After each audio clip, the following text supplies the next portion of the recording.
If you apply Plato's concepts appropriately, in accordance with reality, then you will find reality everywhere. For with these concepts you will be able fully to enter into reality. Starting from the concept, you must find the way to reality, and the concept will be able to plunge down into the most concrete parts of reality. Shadowy concepts, on the other hand, never find reality, but they do lend themselves exceptionally well to idealistic chatter. With real concepts, though, you can work your way through to an understanding of reality in every detail. Here lies the task of spiritual science. Spiritual science leads to concepts through which you can really discover life, which of course is created by the Spirit, and through which you will be able to join in a constructive way at working on the formation of this life.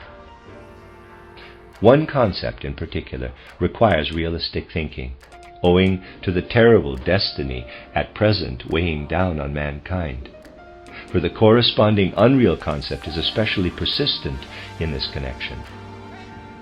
Those who speak in the most unrealistic way of all these days are the clergymen. What they express about Christianity or the awareness of God, apropos of the war, is enough to send anyone up the wall, as they say. They distort things so frightfully. Of course, things in other connections are distorted too, but in this realm the degree of absurdity is even greater. Look at the sermons or tracts at present stemming from that source. Apply your good common sense to them. Of course, it is understandable that they should ask, does mankind have to be subjected to this terrible, painful destiny? Could not the divine forces of God intervene on behalf of mankind to bring about salvation? The justification for speaking in this way does indeed seem absolute. But there is no real concept behind it. It does not apply to the reality of the situation. Let me use a comparison to show you what I mean. Human beings have a certain physical constitution. They take in food which is of a kind which enables them to go on living. If they were to refuse food, they would grow thin, become ill, and finally starve to death. Now, is it natural to complain that if human beings refuse to eat, it is a weakness or malevolence on the part of God to let them starve? Indeed, it is not a weakness on the part of God.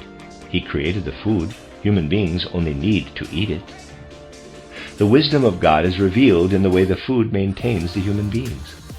If they refuse to eat it, they cannot turn round and accuse God of letting them starve. Now, apply this to what I was saying. Mankind must regard spiritual life as a food. It is given by the gods, but it has to be taken in by man. To say that the gods ought to intervene directly is tantamount to saying that if I refuse to eat, God ought to satisfy my hunger in some other way. The wisdom-filled order of the universe ensures that what is needed for salvation is always available, but it is up to human beings to make a relationship with it.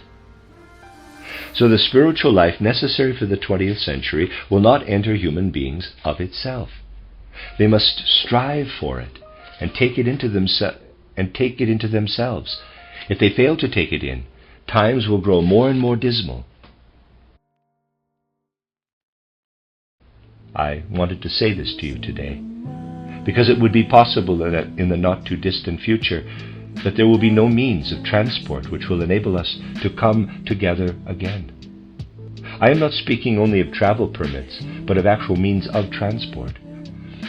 In the long run, it will not be possible to keep the things going which constitute our modern civilization if something breaks in on this civilization, which, although it has arisen out of it, is nevertheless in absolute opposition to it. This is how absurd the situation is. Life itself is bringing forth things which are absolutely opposed to it. So we must accept that difficult times may be in store for our movement too. But we shall not be led astray if we have taken into ourselves the inner steadfastness, clarity, and right feeling for the importance and nature of our movement.